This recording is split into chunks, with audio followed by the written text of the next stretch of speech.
Thank you so much, Miss Eliza Taylor, our courtside reporter. At nagbabalik nga tayo dito sa ating third series, Happy Feet Emperors versus Laos Playbook Esports Eagles. So again, TDZ and Leo, men, ngayon ko lang taga naisip na talagang yung dalawang coach ng dalawang teams ka dito is talagang isa sa mga malulupit na coaches na talagang ready silang ibigay lahat ng mga knowledge and ideas for our players just to execute it well. Now that you mention it, yung dinadala nilang experience, wisdom, intelligence, game knowledge, and of course execution, medyo mana-animal. Oo. Diba? Kasi tama, diba? It's Dogie, tsaka Panda. Pati Panda. Diba? Oo, ano? Makes sense. But then again, sabi nga ng ating very, very beautiful courtside reporter, the Eagle has landed. And I'm sure everyone's eyes are already on the boys of Laos Auto Group Playbook Esports. As you should be when you're watching these two featured players. It's gonna be Exhort from Laos Playbook Esports, and of course Aaron from Happy Feet Emperors. Pareho silang mage. Yes, man. So you're most likely gonna see these two players in mid, and you know that's the heart of the map. It's all about the movement and also all about the rotation. Since alam naman natin talaga na yung previous teams ng Laos is also one of the best teams who can pull off those easy rotations, and yung surprise factor talaga with the minds of their coaches, Coach Panda, iba talaga ang kayang ibigay, i-deliver sa ating table ngayon. And also with Dogie, it's also need to say. I'm actually curious if the play style of Laos Auto Group Playbook Esports, the Eagles, are going to be a lot like how we know them from the previous leagues and championships that we've held, diba? In the Mobile Legends esports realm. Kasi kilala natin tong team na to eh. Basically, these players, they play in a certain way, and we expect a certain thing. But right now, here, in the Nationals, in Conference 2, baka sila talaga yung kailangan nating shot in the arm, kumbaga. Kasi kung itong Happy Feet Emperors, they're here to shake up the meta, baka meron tayong kailangan na kryptonite. Because last week, it was the day of... Last Sunday pala, I'm sorry. Parang ang dami na nangyari because of how things have changed, right? Last Sunday, everyone went 2-1. Everyone went 1-2. Ayaw nila magpatibag. But today is the day of 2 zeros. That's true. Tingnan natin kung that's gonna be the same way for this matchup. Yep. I'm really expecting a lot, especially for both of these teams right here. Pero tingin ko talaga, there's a big possibility since yung first series and second series natin more of a 2-0, more of a one-sided game. But I'm really excited. I want to see kung talagang kaya bang i-2-0 ng dalawang teams yung isa't isa. You know what? There's a lot that's similar about these two teams. I mentioned both coaches are animals, and now both of their teams essentially are birds. Diba? Yep. Yeah, so I'm wondering if they're going to be a lot in the same way, just like they are in those ways, in their play style. Because I'm wondering, the way HFE plays is very textbook, I'd say. I've watched the replays from last weekend, and yun nga, under Doggie's tutelage, sabihin natin, ang ganda ng fundamentals nila. But then again, there's a lot of wisdom and experience also on the back of LPE. The Eagles are not necessarily a new team. Bago sila sa The Nationals, but they've been around the Yung mga block. players talaga. Yeah. Kumbaga parang yung connection ng mga players na-establish nila way back before. Yeah. So, tingin ko talaga, it's all about the drafting, indeed, and also the execution, kung ano yung preparation na ginawa nila since this is their own debut. Speaking of the draft, here we are, ladies and gentlemen. This is going to be Game 1. Unang pipili dito at magbaban ang Happy Feet Emperors at sasagot naman ang Eagles. Here we go again with the 100%, well, not anymore kasi nga lumabas si Hylos today. But yeah, here we are seeing the Eagles, the Emperors Your just team prioritizing is the Hylos ban alongside Grok. Yep. Again, well, nakita natin kanina, a very good example of a Hylos pick is the way that he can provide sustainable yung mga controls sila. The CC, the glorious pathway with the slow cooldown, ring of punishment, of course. Again, yung stackable slow niya, hindi lang movement speed and also the attack speed, and yung law and order. So, almost lahat ng skill set niya meron disabled. Kaya tingin ko yun yung isa sa mga underrated tanks na hindi natin napapansin previously on a different tournament. Pero ngayon, talagang pinakita ng Happy Feet Emperor. Sila mismo ang nag-first pick nung first day. And it is also a very good ban here, removing the opportunity to use it against them.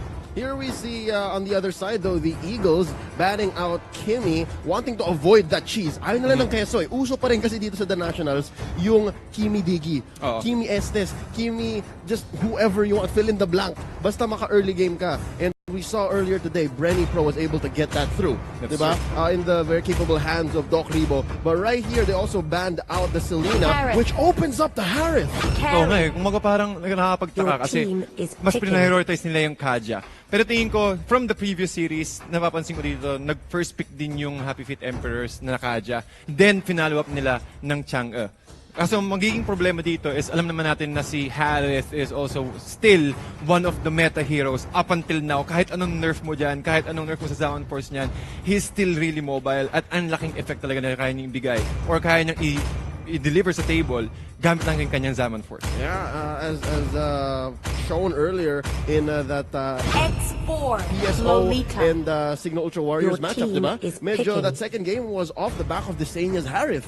So, with that being said, I'm wondering what the Emperors here are going to be answering the Harith with. But, let's see. Ang sunod naman nilang pinick Your up dito, team is ang Lolita at ang X-Borg. It's interesting to see X-Borg now not in the first slot.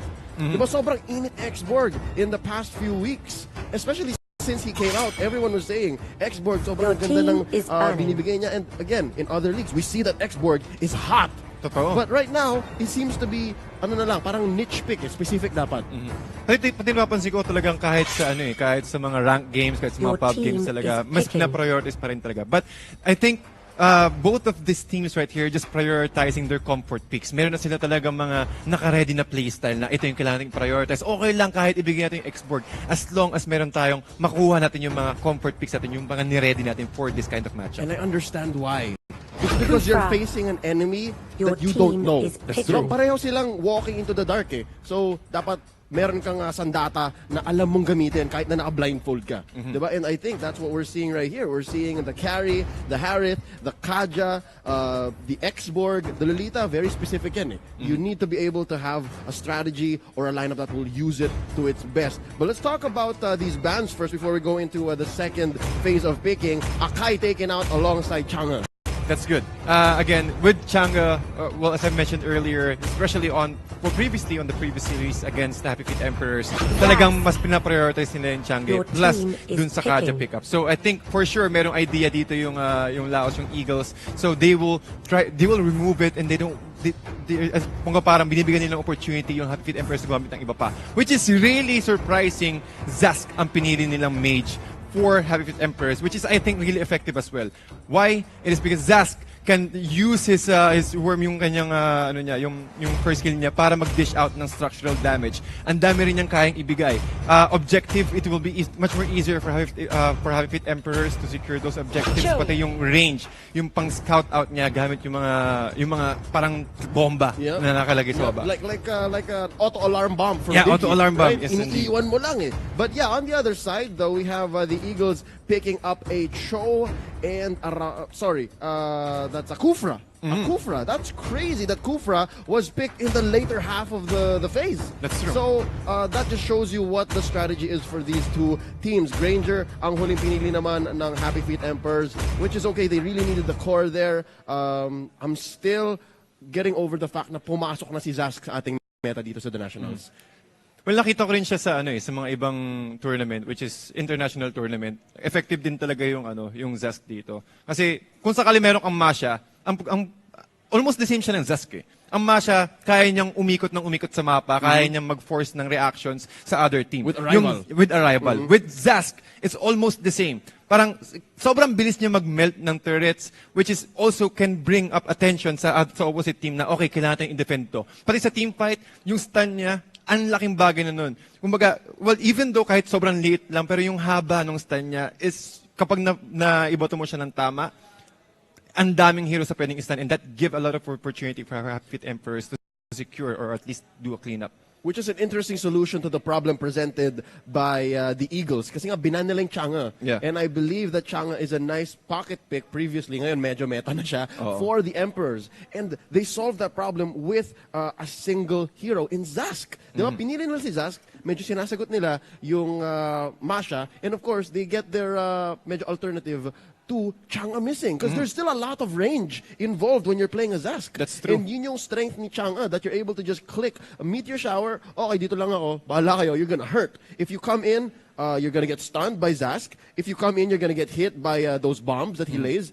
And medyo maganda nga yung kanya mobility and of course, his capability to survive team fights that he has no business doing so. Kasi nga, yung turret niya essentially gives him a second life. That's true. Pati kumbaga parang ang dami yung pwedeng gawin talaga ng Zest dito. Kumbaga, hindi mo na kailangan puwersahin yung mga marksman mo na kailangan mong, okay, mag-take down tayo ng early turrets. Maganda rin yung pang-secure ng map advantage. Ladies and gentlemen, here we go. Game 1 between Happy Feet Emperors and Laos Playbook Esports. Here we go. Lastly engaging early on against Dogie and Vern. TDC, pakilala natin ang ating mga players bago pa lumala ang bakbakan because it seems like these two teams are hot. Sobrang init nga naman talaga. Happy Feet Emperors playing the blue side. We have Dogie para sa Kaja niya. Vern naman sa Lolita. Rene J on the X-Borg. Aaron playing the Zask and Danielle on the Granger. For the Eagles, it's Lasti on that Kufra, Rio on the Harith, Kilowash on the Masha. Si Bimo naman ang ating show. Kilalang kilala tong Bimo show na ito. Oh, man. And of course, Exhort on that carry. I love Exhort here. Medyo flex siya because he was labeled as a mage and we all know him as a really good mage. But now he's showing a little bit more na core. Kaya ko rin mag-core. So I'm gonna play the carry. Pati mas tingin ko mas mas okay na adjustment yan kapag ikaw yung mage player kasi mas alam mo yung kung paano ka umikot sa buong mapa, kung paano mag-apply ng pressure. So alam mo rin kung paano ka mag-play safe sa early game. So maganda rin talaga siyang pang switching especially for those roles right here. Pero at the moment, ang laki ng ang ganda ng laning phase ng both teams natin. Nakikita natin si Carry, binabantayan niya lang si X-Borg, which is also maganda rin pang counter sa X-Borg para mawala agad yung kanyang armor. Here we go. Lastly with the bouncing ball to disengage. Rio papasok with that dash. Pero mukhang skirmish lang ito mga kaibigan. Lastly way too low but up top. Let's look at this right now. Rene J using Last Insanity as defense mechanism para makatakas kay Exhort at Ibimo. Check it out. Exhort right now, level 4. At medyo maganda ang tingin ng EXP on the side of the Eagles kasi mas marami na sa level 4. But here's Kilowash taking so much damage from Danielle. Point blank. Binabarel. Brya! Pati sobrang bilisan din talaga. Masha understands that, okay, sige, pwede tayong pumasok sa loob ng brush area since tatlo yung HP bar natin. However, Rio here with the 7-4 trying to take out Danielle. But sobrang bisa talaga ng mobility niya with the chrono dashes. But Extort on the backside, getting that sandwich play, securing the first blood on the hands of LPE. Surprise! Very good for Exhort here kasi nga, that's gonna go towards his early game, make him build his core items much faster. And of course, no one was expecting for him to be in the back like that. Oh, man. Ako, pati hindi mo talaga na-expect na nandun ka agad yung carry. However, a little bit of skirmishes here. Bimo might go down with the flicker out. Talagang safe na safe ka agad siya. Hive clones. Perfect execution by Aaron, just removing this opportunity. Or para itarap lang din siya sa loob ng Nightmare Spawn. So Nightmare Spawn perfectly placed as well. And also with a nice arrival here from Burns, trying to stop Kiluwas to dish out damage on this tier 1 turret. Here we go in the mid though. Zaman Force has been committed already by Rio to defend against 3 heroes and he is successful. Mga kaibigan, napakaganda nga naman ng galawan dito. Parang tit for tat, sasagutin kita, pero babawi rin ako. Oo, talagang bigayan lang kumbaga. Pero hindi na magpapatalo. Naghahanap yung dalawang teams ng paraan para hindi masayang yung engagement nila. Just like what happened earlier. Diba sa carry, hindi natin ina-expect na nandun ka agad siya. So talagang naghahanap yung dalawang team ng pagkakataon para lang masulit yung bawat oras na nag-i-engage sila. I'm liking what Dogie is doing here. He has that mask, so he's able to move around the map much more faster. But Lasti being used with the DJ. That's the Divine Judgment. At mukhang magsasurvive si Lasti. Pero tatapusin ni Daniel. That's gonna go towards his Bounty Hunter getting that kill. And here we go, 1v1 up top. Kilowash versus Rene J. By the looks of it, medyo stalemate yung top lane. Oo. Ano talaga yan? Kumbaga, naghihintay lang sila na maubos yung mga resources nila. For example, yung Fragago armor ni X-Borg. Once na naubos yung Fragago armor ni X-Borg, atras siya onte, maghihintay siya ng another opportunity. Which is also the same with Masha. Since tatlo yung H-bar niya, yung HP bar niya, kapag naging isa na lang, aatas muna siya ng onte. Wait for 5 seconds and then use the HP restoration. Life recovery, right? Life recovery is so good. I don't know how Rene J here is going to manage that. But here we go. Kilowatt potentially seeing a 3-man gang dashing out. Ang ganda talaga ng flicker kay Masha. Given that she has that Thunderclap to close gaps, pwede rin siya mag-flicker out para humabol or tumakas. Off-screen, ladies and gentlemen, down below, Rio taking out Aaron. And here's a big team fight. Last Insanity in the middle of 4 members. Mo tatakbo na si Rene J. But they are underneath their own tower. So medyo lugi dito ang Yung Eagles. AHP. Yeah, but Indeed. then again, they are going to take some damage here and they are going to lose BMO alongside Renegade. It's a 2-for-1 trade and it seems like the Eagles are going to win that. Wala naman tatalo nga naman sa Torre. Totoo nga naman talaga. Kumbaga parang hirap pumasok din dyan. Kumbaga kailangan mo mag-delegate ng maraming hero para lang ma-secure yung kill yun. And while that is happening though, Daniel securing the turtle away from LPE, getting that first turtle take, at tingin ko ang laking opportunity din nun para sa Happy Feet Emperors na makapag-farm na makapag-farm. And also, giving enough time for this Zaz to get his, at least, I think that is a Feather of Heaven for his first item here. And once he got that, should be enough to fight, getting that additional damage and also the attack speed for his Merrick spawn. Okay, again, 5 minutes into game 1 of the second series that they've ever played in, and HFE is once again redefining the meta. Di ba? Feather of Heaven on a Zaz? Yeah.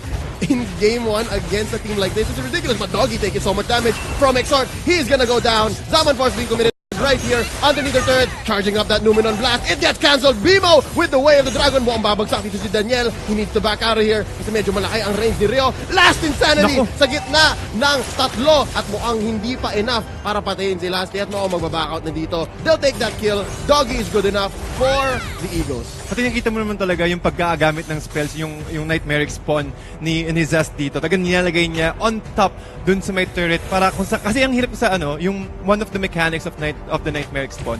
Kapag tumama siya ng 3 beses sa hero, dun papasok yung death ray.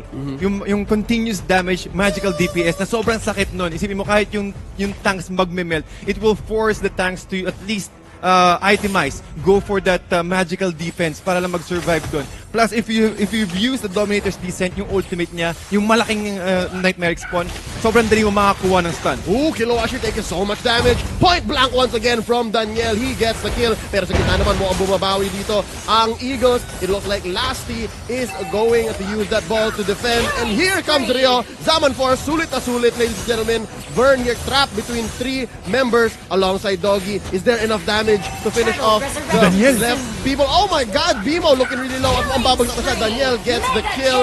Dogie binawian ni Rio. Rio going down. Daniel gets the kill. Sobrang farm na ng Granger natin dito. Wow. He gets a triple kill. Down goes the ball. Exort waiting. Kaya ba ni Exort to?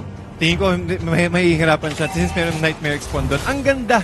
Gusto kong sabihin talaga dito, kudos para kay Aaron. Ang ganda ng pagkakalagay niya ng hives nung after niya gamitin yung Dominator's Descent. Nakapapansin natin 3 kaagad lumalabas dito. However, he'll be brought down by Extort here. But medyo miscalculation dito para kay Carry. Hindi niya napansin na cooldown na kaagad yung Rhapsody ni Granger. So, again, the lifesteal from Granger. Sabi nga natin dito kanina, ang bilis, ang dami niyang way para makakuha ng HP. Going out and then going back with the BOD and also with the Bloodlust Axe pickup. That's crazy. At on the other side naman, tingnan natin tong ating carry on Exort. Not doing bad himself, sitting at a 3-1-2 at mukhang pabuo na ang kanyang golden staff, I believe. Yeah. That should be that next item over there after the Endless Battle.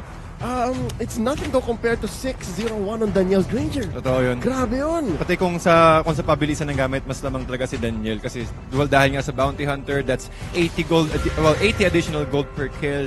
So medyo lamang siya ng 240 with Extort. However, when it comes to scaling, mas maaga talagang magi-scale up yung Granger compared to Carry because again, Carry needs to get at least 2 core items. Maybe kapag nakakuha agad siya ng golden staff, doon pa lang talaga siya magkakaroon ng DN when it comes to basic attacks. But again, with Granger, isang Rhapsody lang, plus the Death Sonata, he can easily breach the back lines. Oh, here we go. Bimo getting caught out by 4 members. But then again, sobrang mobile nga naman ng Cho na ito. And here we go. He's trying to defend. And he gets 1 member into that way of the dragon. This is a 2v4 situation, ladies and gentlemen. And this is going to be Lasty looking really low. Taken out by Aaron, ladies and gentlemen. Bimo just barely alive. Rio taken out Aaron. Medyo bawi. 1-for-1 trade. Rio using his Zaman Force already. Pero nabutas na ang Eagles. Ganun na kadali na makabutas kapag meron kang Zaz. However, while that's happening though, Dogie able to flicker out or use the lightning bolts to get out of that very sticky situation. While going back rather, si Aaron talaga when it comes to itemization, Feather of Heaven plus the Holy Crystal, Holy Crystal. sobrang sakit na kagad ng damage ng Nightmare Spawn niya. Nakita natin kanina, the way he positioned his Nightmare Spawn perfectly, at yun din, nagko-compensate din kasi talaga sa drafting ng Happy Feet Emperors eh. So sabi natin kanina, mas mabilis mag-online yung Granger. Again, with this Rhapsody, with plus the Death Sonata, they also have enough control with the Kaja. If you want to play with the Kaja talaga, you need to go hyper aggressively. And this is the draft that you really want if you want to go with that. Yep, dapat nang gugulang ka. And Dogie has been doing good so far with that. And here we see Dogie and Vern just watching out for this perimeter while they go for this early Lord take. I mean, Lord comes up at 8 minutes. So if you do it 2 minutes in with a close match like this, pwede na yun. Here comes Lasty hitting nothing but air alongside Kilowash up top. Panoorin natin siya. Nagde-defend na dito si Rene J at takbong magnanakaw lang dito ang ating Masha. Sobrang bilis na nakabulin niya, tapos meron pa siyang flicker. I've seen this so often na more so now that we see Masha in our professional leagues. This is exactly the way you play Masha. Diba? You try to snatch and steal towers where you can, tapos takbo ka lang. And you can't be chased. More on objective. Pero surprise! Mayroong 4 na nandun, pero nabuhay pa rin si Vern. Again, with this bulwark, enough na yun para ma-survive yung damage ng LPE. But are they ready for this Lord marching into the middle lane? Dogie, punong-puno pa rin yung HP niya. Pero naghahanap siya ng main target. Tapos si Daniel naman sa backline, sa gilid rather. Binabacktalk niya lang si Lasty. Sisigurado niya na wala silang mahuhuli. But the damage. Yep, this is like the end for the Eagles. And that is a quick take of that core straight through mid by Happy Feet Emperors. Congratulations. Again, each member of the team just gave and contributed, and medyo masyado nag-invest yata yung LPE doon sa split push na ginagawa ni Kilowash. Ito yun. Pati kasi, kumbaga, ang hirap talagang sabayan ng composition nila. Kasi bukod sa main hero na Zask, meron ka pang Nightmare Expo na kailangan patayin na sobrang hirap siyang patayin kapag sa early game. Kailangan mo talaga magkaroon ng items. And looking at the composition here, kaya nilang lumaban sa when it comes to team fight. Si Rene J, gamit yung kanyang last insanity. At si Daniel, ang bilis niya agad mag-online. 9,700, almost 10,000 net worth. And meron agad siyang items. Almost, magpupunta pa nga yata siya ng endless battle kung saan. But with the Raptor Machete plus the Bloodlust Axe, online ka agad siya. I guess this is the kind of game you can say whoever makes the bigger mistake will lose. Kasi tama naman yung ginagawa ng Eagles dito eh. I don't think there was anything that they failed to execute on. Kilowash was doing his job, diba? Split push, napakaganda nun.